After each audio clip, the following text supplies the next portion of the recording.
Mga kababayan nating seniors, kung kayo ay 60 o 60 pataas at kung kayo ay regular na, tumatanggap ng inyong SSS o GSIS pension, makinig kayo ng mabuti dahil mayroon akong napakahalagang balita na kailangan ninyong malaman ngayong buwan pa lang. Maraming pensioners ang hindi pa nakakaalam na may malalaking pagbabago na nangyayari sa ating mga pensyon, benefits. At kung hindi ninyo ito maririnig ngayon, baka makaligtas sa inyo ang mga pera na dapat sa inyo na. Alam ba ninyo na simula ngayong December 2025, may malaking tulong na paparating sa inyo? Hindi ito yung regular monthly pension ninyo ha. Ito ay dagdag pa dyan. Kaya kung nakaupo kayo ngayon, pagkakataon na para makinig at maintindihan kung paano ninyo makukuha ang pera na ito. Ang totoo, maraming seniors ang nagtataka kung bakit may iba nang nakatanggap ng extra payments habang sila ay wala pa. So dahil ipapaintindi ko ito sa inyo na parang magkakapamilya lang tayong nag-uusap dito sa mesa. Marami sa atin ay nagtatrabaho buong buhay, nagambag sa SSS or GSIS taon-taon. Ngayon na senior na tayo, nararapat lang na malaman natin lahat ng benepisyo na para sa atin. Kaya magtiwala kayo. Samahan ninyo ako hanggang dulo ng video na ito dahil meron pa akong ilang mga tips na baka makatulong sa inyo para mas lumaki pa ang inyong pensyon. Una sa lahat, gusto kong linawin kung saan talaga nanggagaling ang mga numerong ito na at 5. Hindi ito basta-basta gawa-gawa o chismis lang na kumakalat sa social media. Ang totoo, may pinagdaanan ito na malalim na pag-aaral at approval ng gobyerno. Ngayong taon, ang Social Security System o SSS ay nag-anunsyo ng isang historic pension reform program na magsisimula sa Embre, 25 ito. Ayon sa direktiba mismo ng ating Pangulo at ang Social Security Commission ay nag-aproba na nito noong Hulyo 11-25. Ang programa na ito ay 3 taon na plano para taasan ng mga pensyon ng lahat ng SSS pensioners. Added na sa kasaysayan na may structured multi-year adjustment para sa retirement pensioners at disability pensioners. Makakakuha kayo ng esporentong increase ngayong Setyembre 25. Kung survivor or death pensioners naman kayo, makakakuha kayo ng 5%. Pero ang maganda dito, hindi ito one time lang kundi 3 sunod-sunod na taon. Ito one time lang kundi 3 sunod-sunod na taon. Ibig sabihin, September 2026 ay may another 10% increase para sa retirement at disability at another 5% para sa survivors. Tapos ulit sa September 2027 increase pa rin kaya after 3 years, ang total increase ninyo ay umabot na ng more than 33% para sa retirement pensioners at 16% para sa survivor pensioners? Ngayon tanong ninyo siguro bakit may nakalagay na 1D500 sa title? Let me explain. Ang mga numerong yan ay estimated amounts based on average pensions. Halimbawa, kung ang current monthly pension ninyo ngayon ay PH 5,000, ang 10% increase ay PHP 500 per month. Multiply that by 12 months. That's 6,000 extra in 1 year. Kung ang pension ninyo ay mas mataas, let's say PH7 buwanan, ang sento ay PH 700 times 12 months ay PH 4 na close na sa PH 5. Kaya depende sa current pension amount ninyo, yun ang makukuha ninyong extra money within the year. Hindi ito literal na one-time na padadalhan kayo ng isang malaking check. Pero ang effect nito sa buong taon ay parang ganun nga. Pero bago tayo magpatuloy, kailangan nating maintindihan kung sino talaga ang qualified dito. Hindi lahat ng seniors ay automatic na makakakuha ng increase na ito. Ang qualified lang ay yung mga anggap ng pensyon na bago mag-Siyembre 2025, kayo ay covered. Pero kung kayo ay magre-retire pa lang this October onwards, ang increase ninyo ay makikita na sa next year's cycle. Importante rin na alam ninyo kung anong type ng pensioner kayo. May 3 main categories: retirement pensioners, disability pensioners at the ORVers. Kung retirement disability pensioner kayo, mas malaki ang increase ninyo yung 10%. Pero kung survivor pensioners kayo, yung mga nag-receive ng pension dahil pumanaw ang breadwinner ninyo, 5% ang increase. Hindi ito discrimination ha. 5% ang increase. Hindi ito discrimination ha. Ito ay based sa actuarial studies para masiguro na sustainable. Ang fund at isa pang importante, ang increase na ito ay automatic. Hindi na kayo mag-a-apply or mag-submit ng additional documents. Ang SSS mismo ang mag-aayos ng computation at ang increased amount ay makikita na ninyo sa inyong regular Pension starting this September. Pero syempre, para sa peace of mind ninyo, maganda rin na i-check ninyo ang inyong records. Pumunta kayo sa pinakamalapit na SSS branch or i-check ninyo online ang inyong pension details para masiguro na updated ang inyong information. Maraming pensioners kasi na hindi na-update ang address or bank account, kaya minsan delayed ang kanilang payments. Ngayon, pag-usapan naman natin ang actual amounts, alam ko gusto ninyong marinig ang konkretong numero.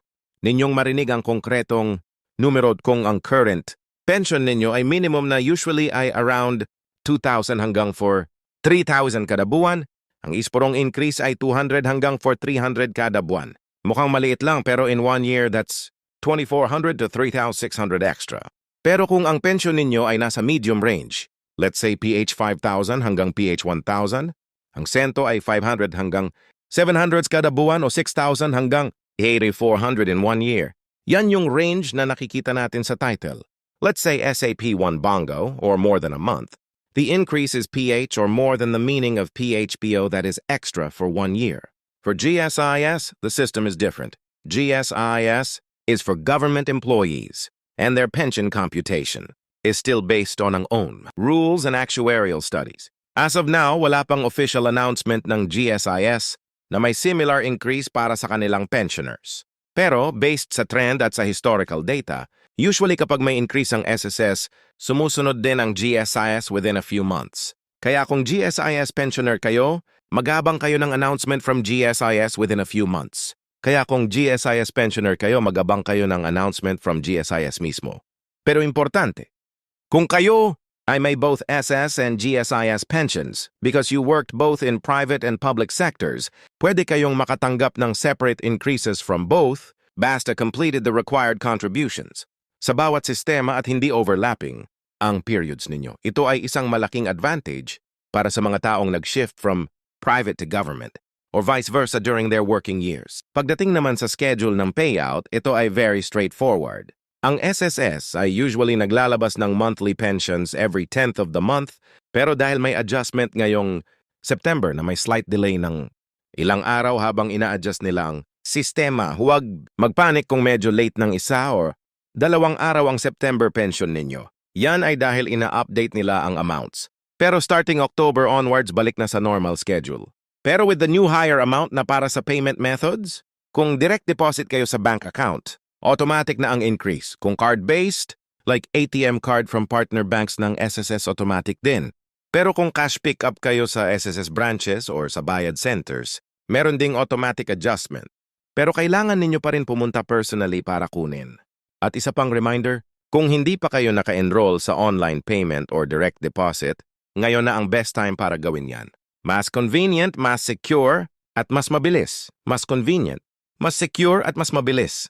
Pwede kayong mag-register sa MySSS online portal. Kung hindi ninyo alam paano, pwede kayong magtanong sa SSS branch o humingi ng tulong sa mga anak o apo ninyo. Madali lang yan, at once na set up, hindi na kayo mahihirapan buwan-buwan. At dahil nandito na tayo, pag-usapan naman natin ang possible issues na pwedeng mangyari. Una, ang clause or reductions.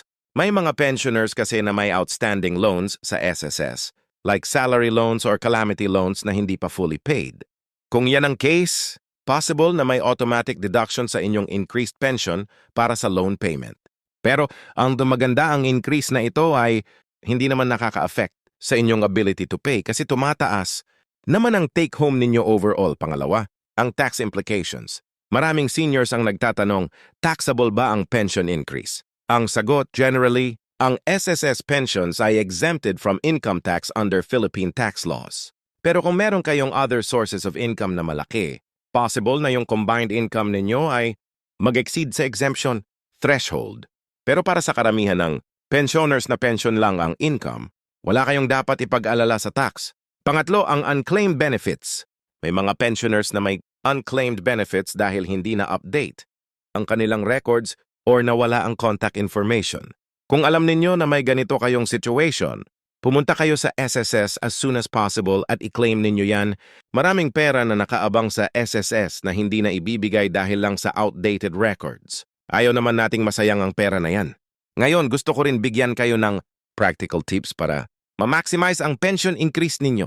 Tips para ma-maximize ang pension increase ninyo. Una, I-check ninyo ang inyong SSS records, pumunta kayo sa branch o mag-login sa online portal para i-verify na tama ang inyong pensyon, amount at updated ang inyong personal information.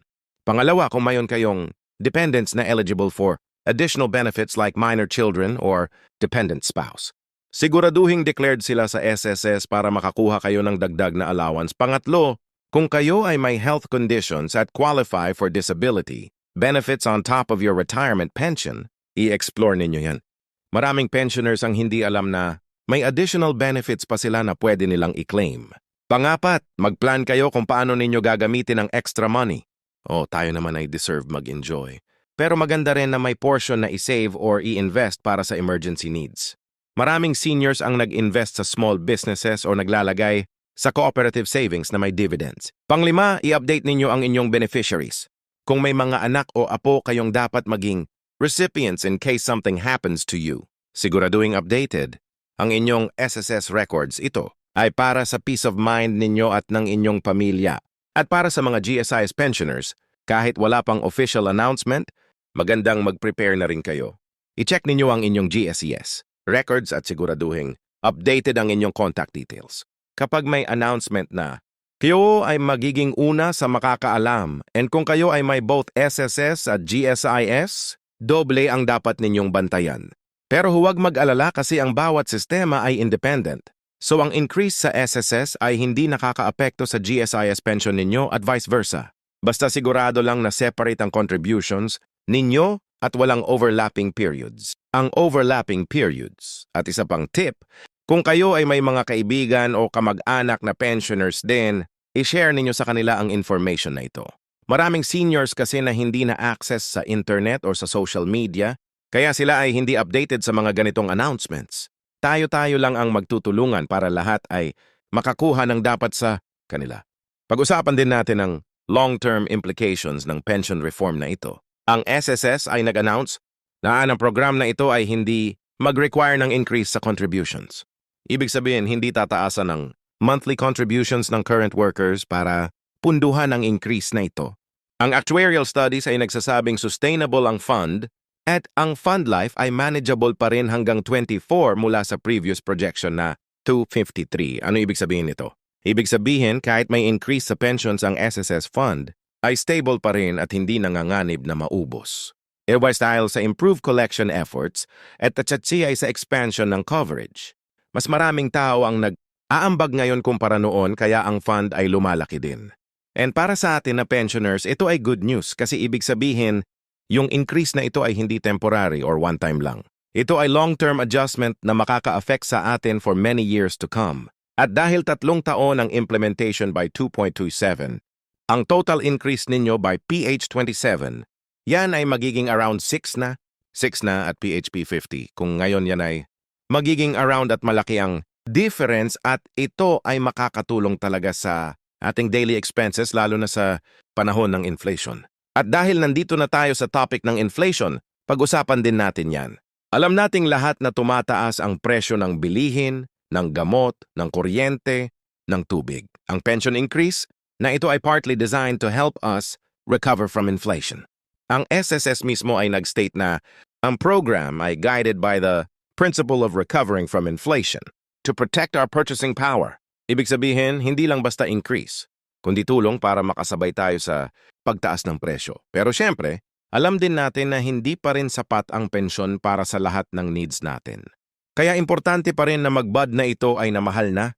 Ang totoo, ang pension reform na ito ay bunga ng mahabang proseso. Maraming actuarial studies, consultations at approvals ang pinagdaanan. Ang gusto ng SSS ay siguraduhing sustainable ang program at hindi lang temporary solution. Kaya nga 3 taong programa ito, hindi one time. At ang gusto din nila ay inclusive, meaning lahat ng types ng pensioners ay makikinabang hindi lang retirement. Maging ang disability pensioners at survivor, pensioners ay may increase din. Ito ay kakaiba sa previous increases, na usually focused lang sa retirement pensioners. Kaya ang reform na ito ay mas comprehensive at mas fair, at importante rin na alam natin na ang behind ng program na ito ay ang directive ng Pangulo at ang approval ng Social Security Commission. Hindi ito desisyon ng isang tao lang, kundi collective decision ng mga officials na responsible sa SSS. Kaya tayo ay may assurance na ito ay legitimate at well-studied. At para sa mga nag-aalala kung may hidden costs or requirements, walang ganun. Ang increase na ito ay automatic. Walang dagdag na bayad. Walang kailangan na processing fees.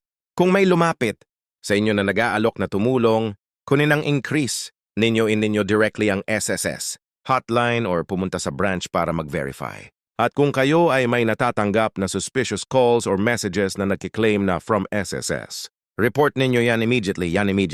Maraming scammers ang gumagamit ng name ng SSS para manloko lalo na sa seniors.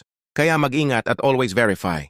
Sa mga huling minuto ng video na ito, gusto kong isummarize ang lahat ng importante. Una, may pension increase na paparating sa lahat ng SSS pensioners starting September 2025, 10% para sa retirement at ability, 5% para sa survivors.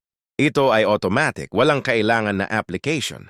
Ang increase na ito ay 3 taon. So September 2025, 2026, at 2027, by the end of 3 years, total increase ninyo ay more than 30% o napur sa type ng pensyon.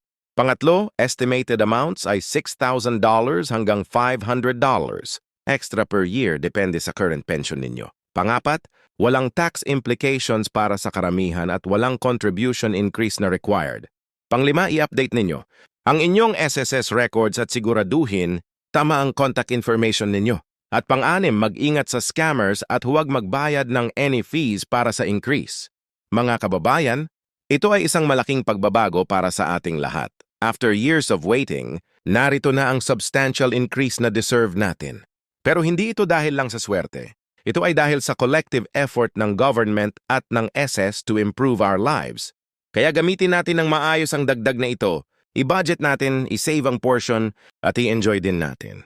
Deserve natin ang comfortable retirement after decades of hard work.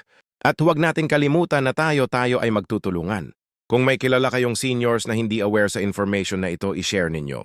Kung may kapitbahay kayong bedridden or hindi makapunta sa SSS, tulungan natin sila. Yan ang Filipino spirit, magdamayan at magtulungan. At sa huli, remember that this is just one step. May more improvements pa yan sa future. Ang important, we stay informed. We stay vigilant. We stay active in claiming what is rightfully ours. Maraming salamat sa panunood at sana nakatulong ang video na ito sa inyo. Hanggang sa muli, mag-ingat kayo palagi at God bless us all.